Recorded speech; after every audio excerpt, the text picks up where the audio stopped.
So I have been playing the Rivals 2 playtest pretty much every month throughout the entire pre-release cycle. Every time they did the monthly beta weekend, I would play. And throughout the entire time, there was a lot of people with digital controllers having issues getting their controller to work or to work properly. So I've been planning for a while to make a video, and with the demo finally coming out available for everybody to try out, I thought now would be a good time to finally get this video out there.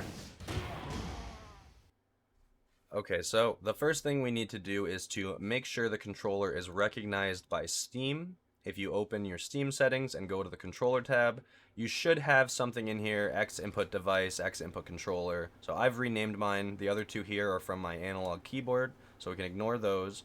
If your controller is here, then you're all good. If not, I'll go over some options you can try to get your controller to detect.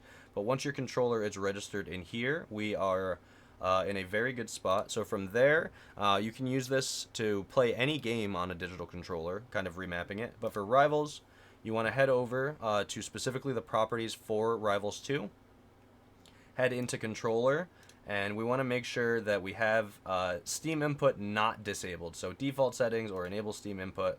Then we can go into the controller configurator. So my first controller here is the one I'm using. The other two, like I said, are just from my keyboard.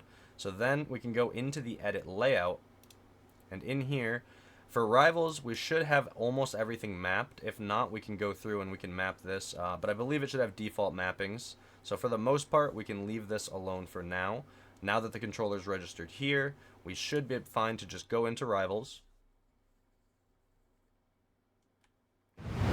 So a big problem that a lot of people are having is that they're not able to run at full speeds, or their modifier buttons don't produce tilts. So right now, if I don't select a profile, you can see I'm moving around very slowly.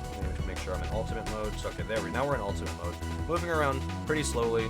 When I use my modifier, I barely move at all. When I use mod Y, I don't move at all. So I can move up and down, but I can't move left and right. Should be able to. And if I go into game,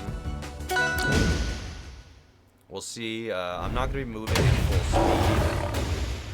So I can get a dash, but it's just not quite the full speed. My modifier tilts. So up tilt, if I press the modifier button, I just get jabs, even though I'm pressing up right now. So forward tilt, kind of the same deal. I'm pressing modifier, you can see I'm walking, but I'm not getting an F tilt, I'm getting a jab.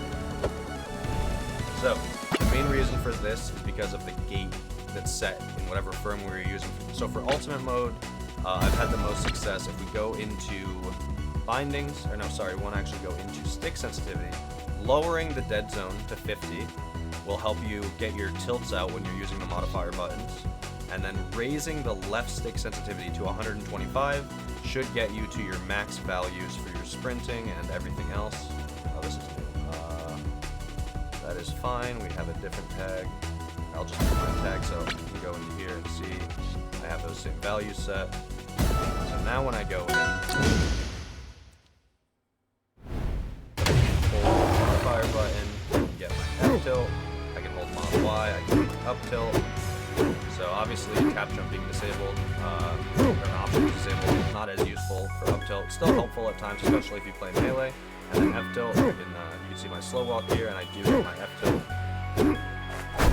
And if your controller was not initially recognized by Steam, I recommend enabling the controller support toggles and restarting Steam. You should only need the generic controller support, but try all of them if you need to, if it doesn't work on just that one.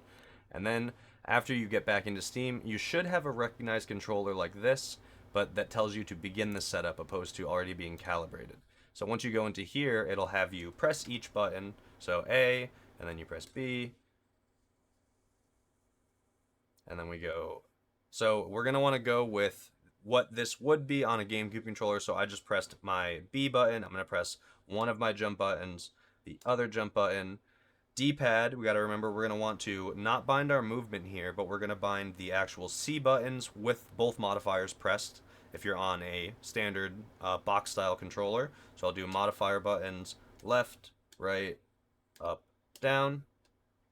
And then left thumbstick, so this is going to be our movement, so we'll do left, right, and then up, down. And then for this one, we are not going to have L3, so we're going to skip that one. Move the right thumbstick, so this will be our C stick. So we'll do left, right, up, down. R3 again, we don't have, so we'll skip that one. Left bumper, another button we don't really have, so we'll skip that one for now as well.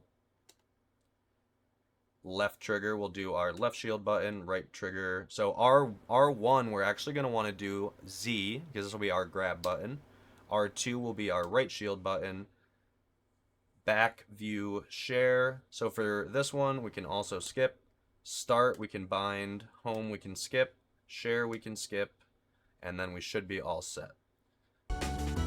Depending on your controller and its firmware, you may be able to bind the light and mid shield buttons by default. So in ultimate mode on my controllers, I have it to left bumper for light shield and left analog stick for mid shield. So I can just go into Rivals and I can just bind these buttons. So I can go to strong, I can bind it, go to parry, and I can bind it. But for some firmwares, you may have these bound to the D-pad buttons. So in that case, you won't be able to bind them in game natively.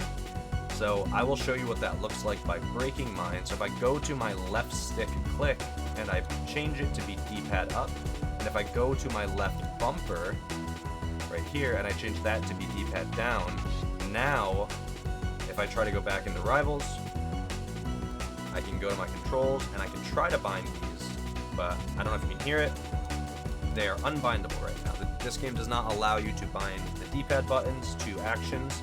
So what you would need to do in that case, go into this. So you can open this by right-clicking on the game, going into controller configurator in the controller settings, and then hit edit layout on the controller you're using. So what you would want to do if you have D-pad up and down is you would go in here, you would change D-pad up to be any non-D-pad button. So left bumper is a good one because that's usually not used.